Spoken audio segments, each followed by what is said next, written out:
आप सभी को मेरा नमस्कार, जय माता रानी की। तो दोस्तों, आज हम आपके लिए इस वीडियो में बैसाख की चौथ माता की कहानी लेकर आए हैं। दोस्तों, एक समय की बात है, एक गांव में एक सेठ और सेठानी रहते थे। उनको एक बेटा और बहू थी। बहू बर्तन मांजकर पानी डालने नीचे जाती तो आस पड़ोस की औरतें उससे पूछती, आज खाने में क्या खाया? तो वह कहती, बासी कुर तर बासी। एक दिन जब वह बर्तन मांजकर पानी फेंकने गई तो रोजाना की तरह औरतों ने पूछा कि आज क्या खाया? तो फिर उसने यही जवाब दिया, बासी कुसी तर बासी। उस दिन सेठ के बेटे ने नीचे उतरते हुए उसकी यह बात सुन ली और मन में सोचने लगा, अभी तो यह ताज़ा भोजन करके आई है, फिर भी इसने दूसरों को बासी कुसी क्यों बताया? दूसरे दिन उसने माँ से कहकर खीर खांड का भोजन बनवाया। माँ, बेटा और बहू तीनों ने बड़ी प्रशंसा से भोजन किया। बहू बर्तन मांजकर पानी को नीचे डालने गई तो पीछे पीछे उसका आदमी भी गया। आज भी हमेशा की तरह औरतों ने पूछा, आज क्या खाया? तो उसने वही जवाब दिया, बासी कुसी तर बासी। उसके आदमी को बहुत गुस्सा आया, आज तो मेरे सामने खीर खांड का भोजन किया है, फिर भी यह बासी कुसी बता रही है, इसमें क्या रहस्य है? इस बात को समझने के लिए वह रात का इंतजार करने लगा। जब रात हुई और बहू कमरे में आई तो उसने आदमी से पूछा कि आज तूने खीर खांड का भोजन किया, फिर भी पड़ोसी औरतों को बासी कुसी क्यों बताया? तब बहू ने मुस्कुराया और बोली कि आपके दादा परदादाओं की कमी है, तो वह बासी कुसी हुई या नहीं? यह सुनकर उसने परदेश जाने की सोच ली तथा सुबह उठकर माँ से बोला, माँ, मैं कमाने के लिए परदेश जाऊंगा। माँ ने कहा, अपने पास बहुत धन है, तुझे परदेश जाने की क्या आवश्यकता है? लेकिन बेटे ने जिद करने पर माँ ने परदेश जाने की स्वीकृति दे दी। वह कमाने के लिए परदेश चला गया। वहाँ उसे एक सेठ के यहाँ नौकरी मिल गई। कुछ ही समय में वह सारा कामकाज करने लग गया। सेठ अपना सारा कारोबार उसको सौंपकर स्वयं तीर्थ यात्रा पर करने चला गया। इधर सास ने बहू से कह रखा था कि दिए को बुझावे तो चूल्हे को मत बुझाना और चूल्हे को बुझावे तो दिए को मत बुझाना। लेकिन एक दिन दोनों में अग्नि बुझ गई तो बहू पड़ोस में अग्नि लेने गई। उसने देखा कि वहाँ पड़ोस की औरतें किसी माता का पूजन कर रही है।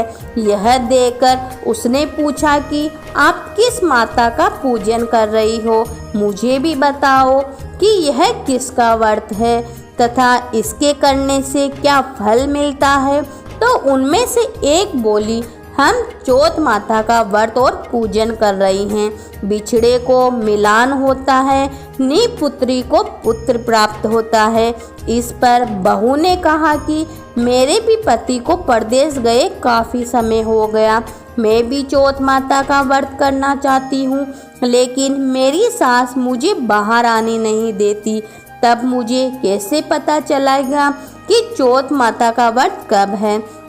इस पर औरतों ने कहा कि तुम रोजाना एक डिबिया में गेहूं का दाना रखती जाना, जिस दिन 30 दाने पूरे हो जावे उसी दिन व्रत रख के शाम को चौथ माता की पूजा करके चंद्रमा को अर्घ देकर फिर खाना खा लेना।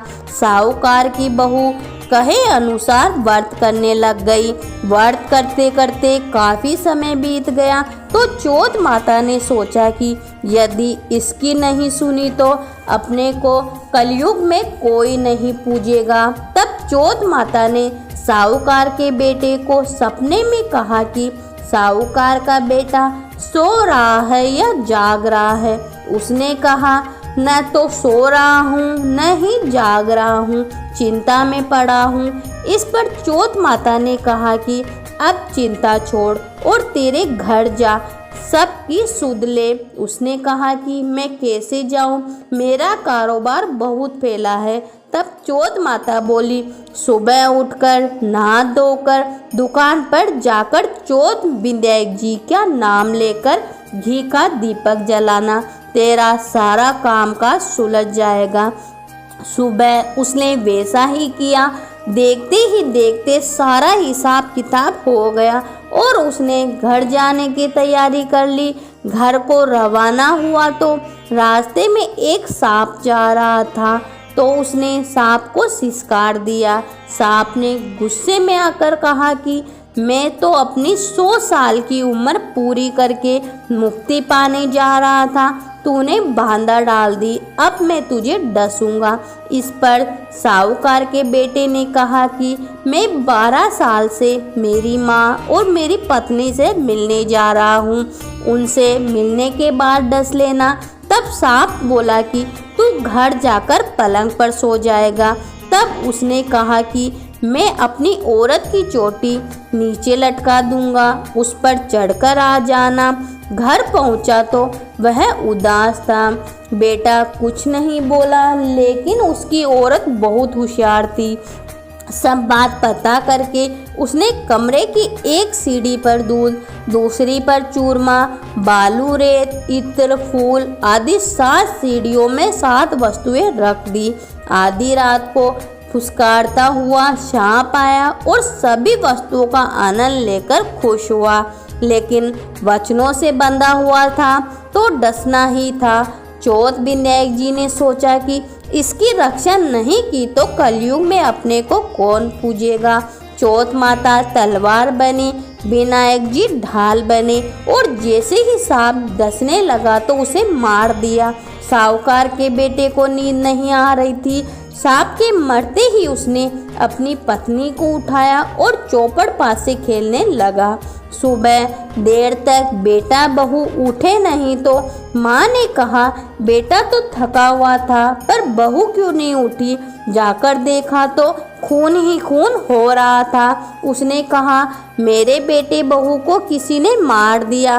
तब अंदर से बेटा बोला, माँ हमारा बेरी दुश्मन मरा है, यहाँ सफाई कराओ तब हम बाहर आएंगे। माँ ने वहाँ सफाई करवाई, वे बाहर आए।